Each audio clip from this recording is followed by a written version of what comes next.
Hello everyone, this is Kaveri Kathuria here. Once again, welcome back to my channel.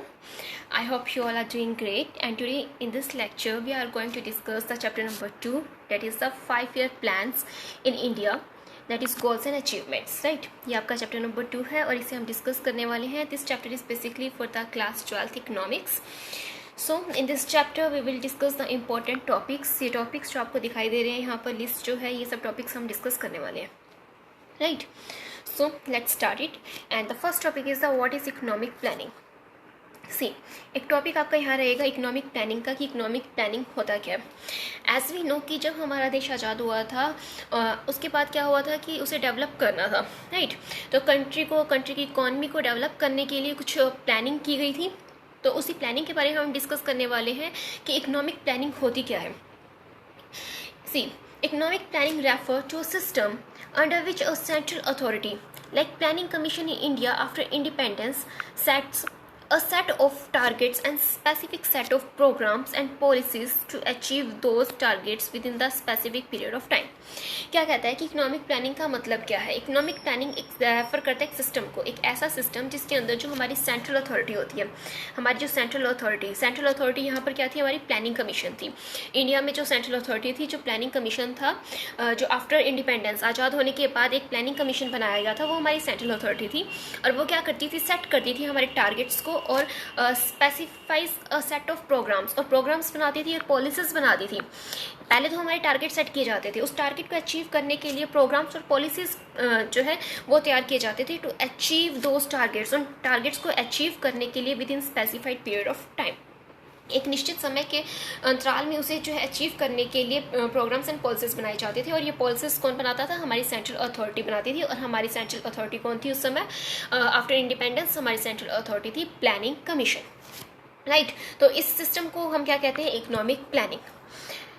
The next is the principal focus is on the principal focus किस बात पे था, is on the rational management of the scarce resources.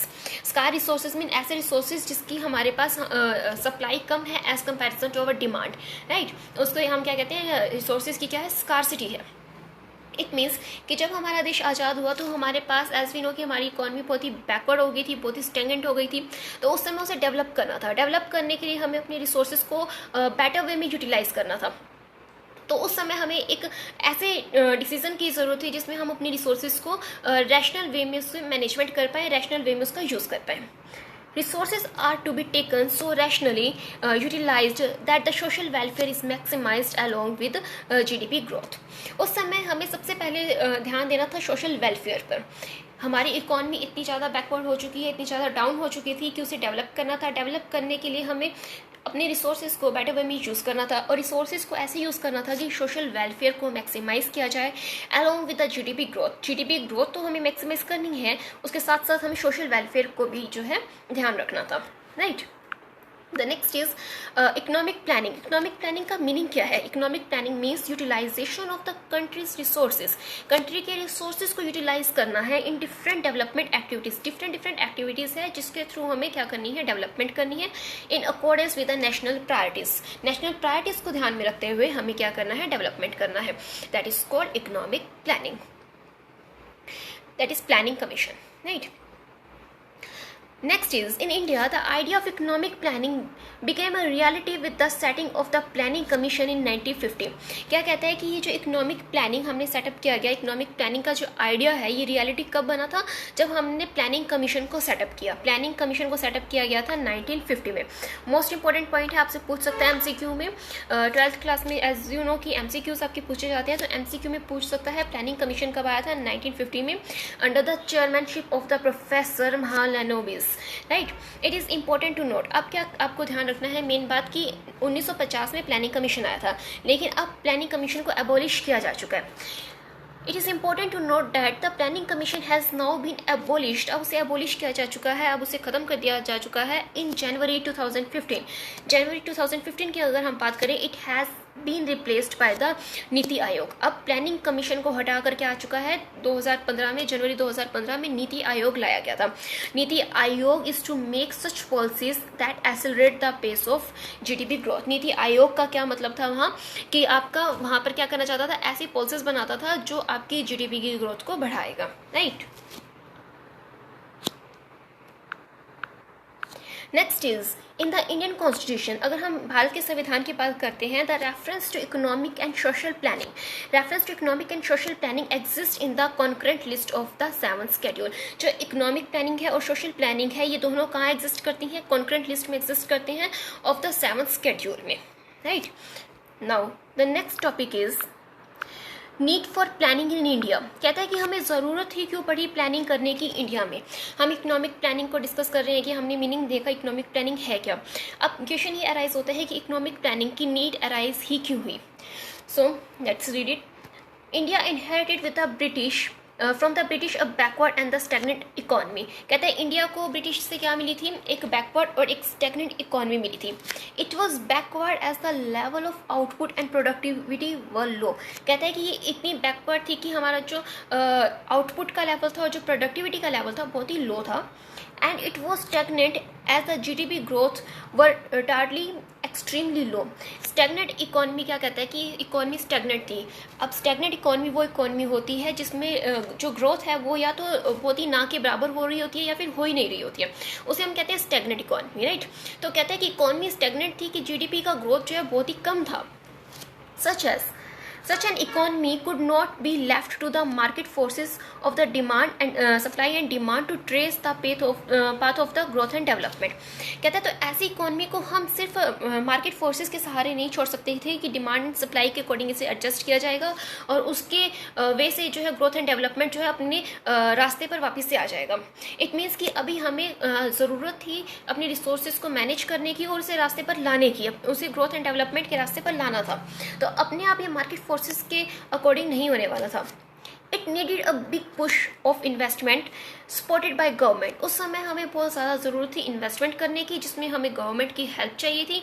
Hence the records to economic planning. तब हमने किस चीज़ को अपना सॉल्यूशन माना? इकोनॉमिक प्लानिंग को। इट मीन्स कि अब हम प्लान करेंगे कि हमें अपने रिसोर्सेज को कैसे यूज़ करना है ताकि हम सोशल वेलफेयर को जो है कंसिडर करते हुए अपनी GDP को इंक्रीज़ करें। Next is directive planning and comprehensive planning. दो टाइप की आपकी यहाँ प्लानिंग रहेंगी, एक है डायरेक्टिव प्लानिंग और एक आपका रहेगा कॉम्प्रिहेंसिव प्लानिंग। तो देखते हैं क्या है ये। Directive planning refer to a system. Directive planning refer करे एक सिस्टम को in which the planning is introduced just to direct the forces of supply and demand so that the system does not go wayward from the state of equilibrium. क्या कहता है ये? Directive planning refer करता है एक ऐसा system जिसके अंदर हमने क्या करना है? प्लानिंग को इंट्रोड्यूस किया गया।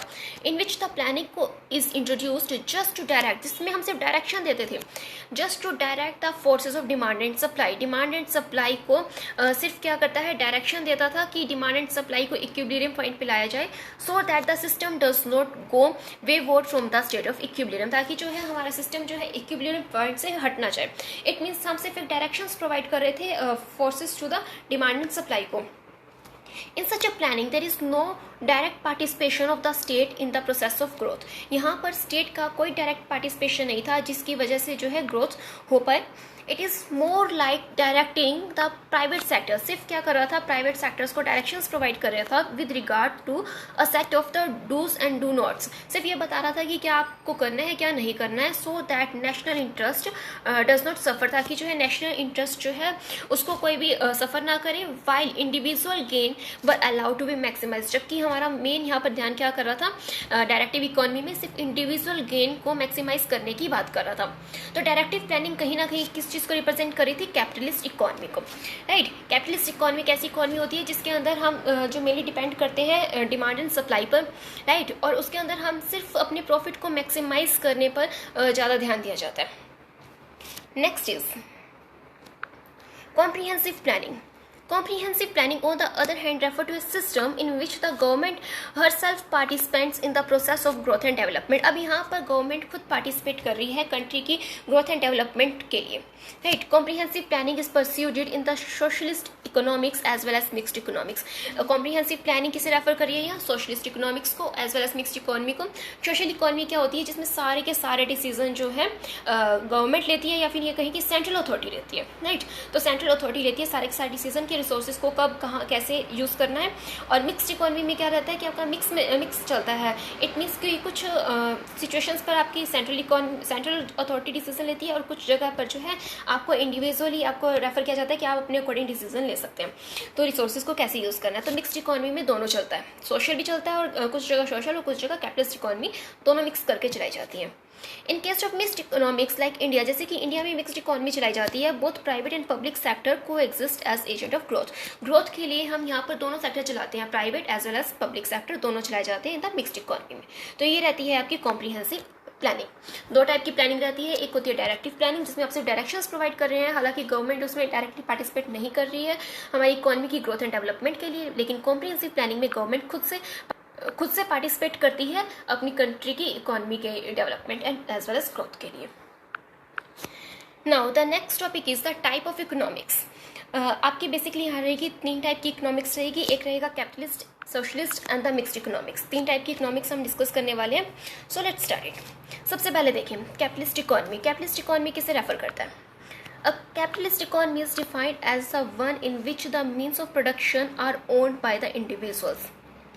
क्या कहता है कि कैपिटलिस्ट इकोनॉमी एक ऐसी इकोनॉमी है जिसके अंदर जितने भी means of production, it means जितने भी रिसोर्सेज हैं प्रोडक्शन के, are owned by the individuals, वो सिर्फ किसके हक में है? इंडिविजुअल के हाथों में है। And the individual are free to take their economic decision, और इंडिविजुअल अपने आप डिसीजन ले सकता है कि उसे रिसोर्सेज को कैसे यूज़ करना है, कौन से प्रोडक्शन एक्टिविटीज़ में यूज़ करना है। तो टोटल डिसीजन जो रहता है वो इंडिविजुअल का रहता है, as guided by the principle of profit maximization. वो अपनी रिसोर्सेज को वहाँ पर यूज़ करेगा जहाँ उसे मैक्सिमम प्रॉफिट होगा। इट मीन्स कि एक कैपिटलिस्ट इकोनॉमी में आप खुद से डिसाइड करते हैं, सभी इंडिविजुअल को हक है कि वो डिसाइड कर सकता है कि वो अपने रिसोर्सेज को कौन से बिजनेस में यूज़ करना चाहता है, कहाँ यूज़ करना चाहता है, कैसे यूज़ करना चाहता है, और ऐसे यूज़ करेगा जैसे उसका प्रॉफिट मैक्सिमाइज हो सके, जिस एक्टिविटी में उसका प्रॉफिट सबसे ज़्यादा मैक्सिमाइज रहेगा।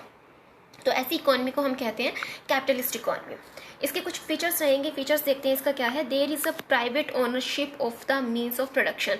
जितने भी आपके प्रोडक्शन गुड्स एंड सर्विसेज को प्रोड्यूस करने के जितने भी आपके रिसोर्सेज रहते हैं, मीन्स रहते हैं, उनका प्राइवेट ओनरशिप होता है। जस्ट लाइक कि ऐसी इकोनॉमी यूज़ की जाती है, फॉर एग्जाम्पल USA में यूज़ किया जाता है, right. Means of production are used in a manner such that profits are maximized. हाँ, हम अपने रिसोर्सेज को ऐसे यूज़ करते हैं जिससे प्रॉफिट को मैक्सिमाइज किया जा सके। The role of government is largely confined to the maintenance of the law and the order and defence of the country. और यहाँ पर गवर्नमेंट का रोल, कैपिटलिस्ट इकोनॉमी में गवर्नमेंट का रोल सिर्फ यहाँ तक रहता है कि वो ध्यान देगा कि लॉ एंड ऑर्डर्स पर ध्यान देगा, और डिफेंस ऑफ द कंट्री की डिफेंस के लिए, उसे बचाए रखने के लिए, या रूल्स एंड रेगुलेशंस जो भी होते हैं उन सब चीज़ों में ध्यान देता है। और बाकी मीन्स ऑफ प्रोडक्शन जो है उसके ये प्राइवेट ओनरशिप रहता है सभी के पास। तो गवर्नमेंट सिर्फ इन कामों में ध्यान देगी, लॉ एंड ऑर्डर्स में और डिफेंस ऑफ द कंट्री में। Merits and demerits. Principle merit of this system is that it promote self interest. यहाँ पर इसका सबसे ज़्यादा मेन बेनिफिट ये है कि ये सेल्फ इंटरेस्ट को प्रमोट करता है।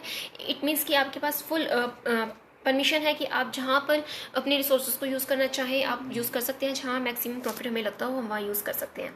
And the profit are maximize, profit को मैक्सिमाइज करने पर ध्यान दिया जाता है। और GDP इज एक्सेलरेटेड, और GDP भी क्या करती है? ग्रो करती है। Next is demerit. यहाँ इसके डीमेरिट्स भी हैं, कुछ डीमेरिट्स देखते हैं। The principal demerit of this system is ignores collective interest in the society. Collective interest का मतलब क्या है कि हम यहाँ सोसाइटी के वेलफेयर को ध्यान नहीं रखते हैं, हम सिर्फ अपने प्रॉफिट को मैक्सिमाइज करने पर ध्यान रखते हैं। Only those goods are produce which yield the high profit. सिर्फ वो गुड्स प्रोड्यूस करते हैं जिससे मैक्सिमम प्रॉफिट हो पाए। Accordingly production is directed to satisfy the need of the rich. लेकिन यहाँ पर क्या कहता है कि हम जब प्रॉफिट ज़्यादा मैक्सिमाइज करने की बात करते हैं तो हमारा मेन मकसद रहता है सिर्फ कि हमें अपनी नीड को सेटिस्फाई करना है, और हमारी यहाँ नीड होती है कि हमें रिच बनना है, we want to become rich. The poor people suffer deprivations. Poor peoples के बेनिफिट्स के लिए, वेलफेयर के लिए कोई ध्यान नहीं दिया जाता। There is growth without social justice. यहाँ पर सोशल जस्टिस को भी फुल्ली इग्नोर किया जाता है। तो यहाँ पर सिर्फ मेन पॉइंट क्या है कि यहाँ पर सिर्फ हम अपना प्रॉफिट मैक्सिमाइज करना चाहते हैं, सोशल वेलफेयर को टोटली इग्नोर किया जाता है। Now the next is the social economy, socialist economy. Socialist economy क्या है? एक ऐसी इकोनॉमी जिसके अंदर सारे डिसीजंस जो लिए जाते हैं in which there is a social ownership of the means of production। Means of production जो आपके गुड्स एंड सर्विसेज को प्रोड्यूस करने की जो भी रिसोर्सेज हैं उसकी ओनरशिप रहती है हमारी गवर्नमेंट के हाथ में। Economic decision are taken by the some central authority. एक सेंट्रल अथॉरिटी होती है गवर्नमेंट की with a view to maximize social welfare, और वो अपनी डिसीजन इस तरह से लेती है कि सोशल वेलफेयर को मैक्सिमाइज किया जा सके। सो the next is the features. अब सोशलिस्ट इकोनॉमी के कुछ फीचर्स भी हैं, उन फीचर्स को हम डिस्कस करते हैं। C first is the mean of production collectively owned by the society as a whole. जो मीन्स ऑफ प्रोडक्शन होते हैं वो सारे के सारे किसके लिए काम करते हैं? सोसाइटी के लिए काम करते हैं। इट मीन्स ऐसा नहीं है कि जो रिसोर्सेज हैं वो किसी एक के हैं, या फिर हम कहें कि सिर्फ जो रिच पीपल हैं उनके बेनिफिट्स के लिए काम करेंगे, ऐसा नहीं होता। मीन्स ऑफ प्रोडक्शन जो है collectively owned by the society as a whole, पूरी सोसाइटी के लिए होते हैं। एंड ओनरशिप जो होती है मीन ऑफ द प्रोडक्शन, वो पब्लिक ओनरशिप होती है, किसी एक की नहीं होती है। Next is means of production are use in a manner such that social welfare is maximize. इसके अंदर हम सबसे ज़्यादा ध्यान देते हैं, हमारी सेंट्रल अथॉरिटी जो होती है वो ध्यान देती है किस चीज़ पर? सोशल वेलफेयर को मैक्सिमाइज करने में। इट मीन्स कि पूरी जनता का बेनिफिट होना चाहिए। ऐसा नहीं कि कुछ लोगों का हुआ बाकी जो है वो ऐसे ही रह गए, ऐसा नहीं होता है। डायरेक्ट पार्टिसिपेशन रहता है गवर्नमेंट का किसमें? In the process of production में। इट मीन्स जो भी गुड्स एंड सर्विसेज का प्रोडक्शन किया जाएगा, वहाँ पे जो रिसोर्सेज किए जाएंगे उसमें गवर्नमेंट का डायरेक्ट पार्टिसिपेशन रहता है। The role of government is not merely confined to the law order and defence. ऐसा नहीं है कि हमारी जो गवर्नमेंट है वो सिर्फ लॉ ऑर्डर्स पर ध्यान देगी या फिर डिफेंस के रिगार्डिंग काम करेगी, ऐसा नहीं है। वो सभी चीज़ों में पार्टिसिपेट करती है। इट मीन्स कि सारे डिसीजन जो लिए जाते हैं वो सेंट्रल अथॉरिटी के द्वारा ही लिए जाते हैं।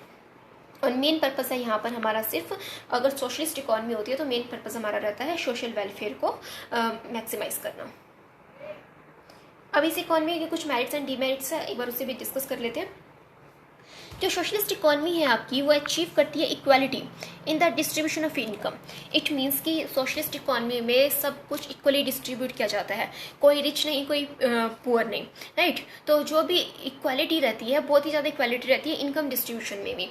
Growth process becomes inclusive and is based on the principle of social justice। Growth का प्रोसेस रहता है जो वो बहुत ही इंक्लूसिव रहता है। इट मीन्स कि यहाँ पर सारे डिसीजन जो है सोशल जस्टिस को बेस बनाकर ही लिए जाते हैं। Next is demerits. अब इसके कुछ डीमेरिट्स भी हैं, देखिए। The principal demerit is that GDP growth remains a slow process. कहता है कि इसके अंदर जीडीपी का ग्रोथ है वो बहुत ही स्लो रहता है। अब स्लो क्यों रहता है? क्योंकि हमें कोई भी काम करने से पहले सरकार से परमिशन लेनी पड़ती है। This is because the production is not directed by the principle of the profit maximization. अब इन्होंने यहाँ एक चीज़ तो काटी थी कि प्रॉफिट मैक्सिमाइज पर ध्यान नहीं देना, हमें सोशल वेलफेयर पर ध्यान देना है। लेकिन कुछ चीज़ें ऐसी होती है जिसमें हमें प्रॉफिट मैक्सिमाइजेशन को भी कंसिडर करना चाहिए। लेकिन ये पॉइंट तो इसने डायरेक्टली कट कर दिया कि यहाँ पे प्रॉफिट मैक्सिमाइजेशन को नहीं, सिर्फ सोशल जस्टिस को ध्यान में रखना है, सोशल वेलफेयर को माइंड में रखना है। तो बिगेस्ट इसका डीमेरिट क्या हो जाता है कि सोशल मेरिट को इतना ज़्यादा कंसिडर करता है कि वो प्रॉफिट मैक्सिमाइजेशन को इग्नोर कर देता है totally. Instead, it is directed by the principle of the equity and justice. It is owing to this demerit that erstwhile social economics like the Soviet Union and the China had to switch over to the market economy from the controlled economy. Main point क्या कहता है? It is directed by the principle of equity and justice होने के बाद भी इसका main मकसद रहता है इक्विटी एंड जस्टिस। इसके बाद भी इसका डीमेरिट क्या है? Demerit that the east while the social economics like Soviet Union and China had switch over to the market economy from the controlled economy. तो इक्विटी एंड जस्टिस का benefit होने के बावजूद भी जो सोवियत यूनियन और चाइना की economy है, इन्होंने क्या किया है कि इसको इग्नोर करते हुए इन लोगों ने भी स्विच किया है टू द मार्केट इकोनॉमी के रिगार्डिंग स्विच किया, और फ्रॉम द कंट्रोल इकोनॉमी से ये लोग भी मार्केट इकोनॉमी की तरफ मूव कर गए। So the next is mixed economy. Mixed economy क्या रहेगा आपका? मिक्सअप रहेगा दोनों का। Mixed economy is one in which there is private as well as public ownership. एक ऐसा इकोनॉमी जिसमें प्राइवेट और पब्लिक ओनरशिप दोनों रहता है। किसका? मीन्स ऑफ प्रोडक्शन का। Production decision are govern largely by the principle of profit maximization. Production decisions जो लिए जाते हैं डायरेक्टली किसके द्वारा लिए जाते हैं? Govern largely by the principle profit maximization but not without checks and balance of social justice. It means इसके अंदर जो भी डिसीजंस लिए जाएंगे प्रॉफिट मैक्सिमाइजेशन को ध्यान रखते हुए लिए जाएंगे, लेकिन सोशल जस्टिस को भी कंसिडर किया जाएगा। ऐसा कोई प्रॉफिट नहीं होगा जो सोसाइटी को कोई अगेंस्ट हो या उसके लिए कोई नुकसान करता हो। तो प्रॉफिट मैक्सिमाइजेशन रहेगा बट सोशल जस्टिस भी इसके साथ रहेगा। तो मिक्स्ड इकोनॉमी में आपका कैपिटलिस्ट इकोनॉमी और सोशलिस्ट इकोनॉमी दोनों के फीचर्स रहते हैं। इसके फीचर्स क्या है? मीन ऑफ प्रोडक्शन जो है owned by the private entrepreneurs as well as the government. तो जो आपके मीन्स ऑफ प्रोडक्शन रहेंगे उसकी ओनरशिप दोनों के पास रहती है। प्राइवेट ओनर्स भी होते हैं उसके, गवर्नमेंट भी उसकी ओनर होती है। In the private sector production decision are govern by the principle profit maximization. जो प्राइवेट सेक्टर रहते हैं उसके अंदर जो भी प्रोडक्शन डिसीजन लिए जाते हैं वो लिए जाते हैं प्रॉफिट मैक्सिमाइजेशन के लिए, लेकिन जो पब्लिक सेक्टर में डिसीजन लिए जाते हैं वो लिए जाते हैं आपके सोशल वेलफेयर को मैक्सिमाइज करने के लिए। Next is both private and the public sector play a significant role in the process of production. Private और पब्लिक सेक्टर दोनों एक सिग्निफिकेंट रोल प्ले करते हैं किसमें, in the process of production में। इट मीन्स कि कुछ सेक्टर में कुछ एरिया में प्राइवेट सेक्टर की चलती है और कुछ एरिया में पब्लिक सेक्टर की चलती है। अब इसके मेरिट्स एंड डिमेरिट्स एक बार देख लेते हैं। The principal merit of the mixed economy is that it combines the merit of capitalist and the socialist economy. See, as we know कि mixed economy में capitalist और socialist दोनों के फीचर्स चल रहे हैं, तो merit में क्या होगा कि कैपिटलिस्ट इकोनॉमी के मेरिट्स भी और सोशलिस्ट इकोनॉमी के मेरिट्स, दोनों के मेरिट्स जो हैं इसमें इंक्लूड हो जाएंगे। On the one hand GDP growth is encourage. एक तरफ तो जीडीपी की ग्रोथ को एनकरेज किया जाएगा because private entrepreneurs are free to focus on the profit maximization, क्योंकि प्राइवेट एंटरप्रेन्योर्स फ्री हैं, उन्हें फुल परमिशन है, वो प्रॉफिट मैक्सिमाइजेशन के बारे में सोच सकते हैं। और on the other hand social justice is equally promoted. Social justice को भी प्रमोट किया जाता है बिकॉज गवर्नमेंट सेक्टर जो है place high priority on the maximization of social welfare, क्योंकि गवर्नमेंट ध्यान देगी किसके ऊपर, सोशल वेलफेयर पर। तो दोनों ही डिसीजन चलेंगे। कुछ एरियाज में हम लोग क्या करेंगे, प्रॉफिट को मैक्सिमाइज करने की बात करेंगे और कुछ एरियाज में सोशल वेलफेयर को मैक्सिमाइज किया जाता है। Next is demerits. इसके डीमेरिट्स रहेंगे कि government sector is often inflicted with the corruption. Government sector में बहुत ही करप्शन चलता है, leading to low level of efficiency and productivity, जिसके कारण क्या होती है, एफिशिएंसी और प्रोडक्टिविटी लो हो जाती है। It is owing to this demerit that the mixed economy like India has gradually opting for privatization of the public sector। और इसी का एक कारण है कि हम हमारे कंट्री लाइक इंडिया में जो मिक्स्ड इकोनॉमी चलती है इसके अंदर हम धीरे धीरे किस तरफ मूव कर रहे हैं, प्राइवेटाइजेशन की तरफ मूव कर रहे हैं। प्राइवेटाइजेशन क्या होता है कि जितने पब्लिक सेक्टर हैं उनको ट्रांसफर कर दिया जाता है किसको, प्राइवेट सेक्टर को। तो ये प्रोसेस कहलाता है प्राइवेटाइजेशन। और प्राइवेटाइजेशन हम इसलिए कर रहे हैं क्योंकि जो पब्लिक सेक्टर जो है, जो एरिया सरकार के पास है, वो उसके अंदर क्या कर रही है, करप्शन बहुत ज़्यादा फैला रही है। तो इसीलिए हम जो है ज़्यादा से ज़्यादा हर चीज़ का प्राइवेटाइजेशन करते जा रहे हैं। It may be noted that most economies of the world are now mixed economics where production decisions are governed largely by the market forces of demand and supply। क्या कहता है कि वर्ल्ड में अगर हम देखें तो मोस्ट ऑफ द इकोनॉमिक्स कैसी है, मिक्स्ड इकोनॉमिक्स है, जहाँ पर प्रोडक्शन डिसीजंस किसके द्वारा लिए जाते हैं, are govern by the market force of demand and supply but are regulated by way of direct और indirect intervention of the government. कहता है कि इसके अंदर बेसिकली अगर हम देखें तो बहुत सारी इकोनॉमिक्स ऐसी हैं जहाँ पर डिसीजन जो लिए जाते हैं, जो इकॉनमी वाइज चलती है, मार्केट फोर्सेस के बेसिस पर चलती है, डिमांड एंड सप्लाई को बैलेंस में लेते हुए चलती है, लेकिन इनडायरेक्टली या डायरेक्टली या इनडायरेक्टली कहीं ना कहीं गवर्नमेंट का इंटरवेंशन भी रहता है। तो इसलिए हम ये कह सकते हैं कि वर्ल्ड में मोस्ट ऑफ द इकोनॉमिक्स कैसी हैं, मिक्स्ड इकोनॉमिक्स हैं। It means most of the countries किससे फॉलो करती हैं, मिक्स्ड इकोनॉमी को फॉलो करती हैं। तो ये थी हमारी आज 3 टाइप्स की इकोनॉमिक्स जो मेनली हमने डिस्कस की है। एक है आपकी socialist, capitalist and mixed economy. Capitalist वो है जहाँ पे सारे डिसीजन कौन लेगा, हमारे पास ऑनरशिप है, इंडिविजुअल लेगा। सोशलिस्ट में गवर्नमेंट लेगी, मिक्स्ड में मिक्स चलेगा, प्राइवेट और पब्लिक दोनों सेक्टर रहते हैं। तो ये था आज का हमारा लेक्चर। और अगर ये लेक्चर आपको अच्छा लगे तो इसे लाइक कीजिएगा, सब्सक्राइब कीजिएगा, अपने फ्रेंड्स के साथ शेयर भी कीजिएगा। So meet you in the next lecture. Till then, thanks for listening. Thank you very much.